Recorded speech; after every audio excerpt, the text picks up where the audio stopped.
Vai! Como ouvirão se não há quem pregue? Canta, gente, vai! Como pregar se ninguém se dispõe a ir? Como crerão naqueles de que nada ouviram? Eis-me aqui, eu vou. Eis-me aqui, Senhor. Eis-me aqui. Vai! Eu vou, eu vou, eu vou, eu vou, eu vou, eu vou, eu vou. Eita glória! Eita, eu vou. Eu vou, hein? Eu vou. Paz, Senhor, minha gente. Um ótimo dia. Paz, Senhor, a todos e a todas. Vamos lá para o devocional de hoje? Marcos capítulo 5, versículo 18 ao 20. Jesus, porém, não lhe o permitiu, mas disse: vai para a tua casa, para os teus, e anuncia-lhes quão grandes coisas o Senhor te fez e como teve misericórdia de ti. Gente, o contexto aqui é gadareno. Logo após ele ficar são, Jesus, tirar os demônios do corpo dele, colocar na manada de porcos, os porcos caírem na ribanceira, no profundo abismo, tá bom? Ele já estava são. E aqui ele queria ir junto com Jesus no barco. Aí Jesus vira para ele e fala: não. Agora que eu já fiz na sua vida, você tem que servir como testemunho vivo. Você tem que servir como testemunho vivo das coisas que eu fiz na sua vida, para que outras pessoas também possam ser curadas, para que outras pessoas também possam ser são assim como você está sendo. Entendeu? Porque muitas das vezes a gente tem a bela mania de achar que Jesus faz as coisas para nós e fica para nós.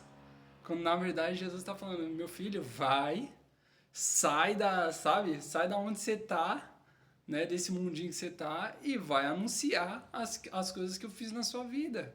Você é um evangelista, você é uma evangelista, você é um evangelista de Jesus. E é isso. Não é egoísmo pedirmos para nós. Porém, uma chave de fenda quebrada, ela não vai servir para consertar muita coisa.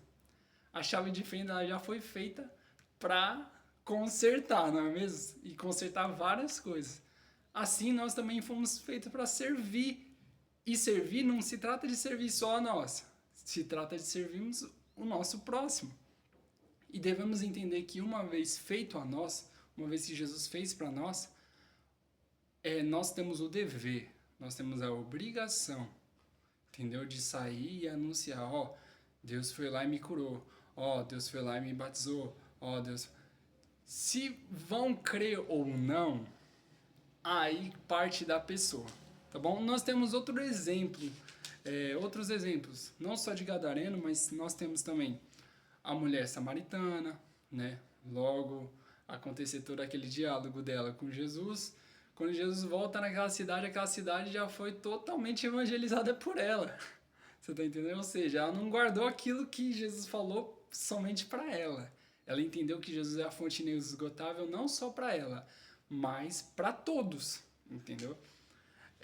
Paulo também, a carta aos Romanos, no capítulo 10, versículo 14, vai dizer assim: como, pois, invocarão aquele em quem não creram? E como crerão naquele de quem não ouviram? E como ouvirão se não há quem pregue? No 15 ele continua: e como pregarão se não forem enviados? Meu, gente, basicamente é isso. Alguém tem que se dispor. E é por isso que Isaías logo também. E aqui a gente percebe um certo padrão. Logo que Deus vai lá e faz na vida da pessoa, né, desses personagens aqui, eles vão lá e usam para fazer na vida das outras pessoas, porque foram feitos para servir. Mulher samaritana, gadareno, quem mais? Paulo também perseguia, passou a ser perseguido, né? Então, Isaías também aqui, logo depois que aconteceu aquele lance da tenaz, né? Que o anjo vem e purifica a língua dele e tudo. Vocês já sabem o contexto.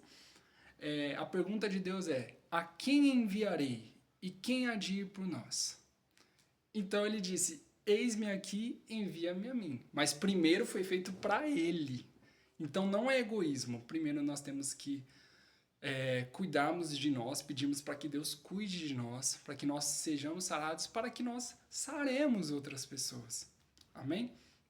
Então a conclusão é: ninguém tem o sobrenome aqui Espírito Santo, gente. Não estou falando que o nosso papel aqui é convencer ninguém a nada, até porque na palavra de Deus, em uma das... Não vou lembrar em qual carta de Pedro aqui, se é a primeira, se é a segunda, mas vai falar: lança-te o teu pão sobre as águas, e depois de muito tempo o acharás.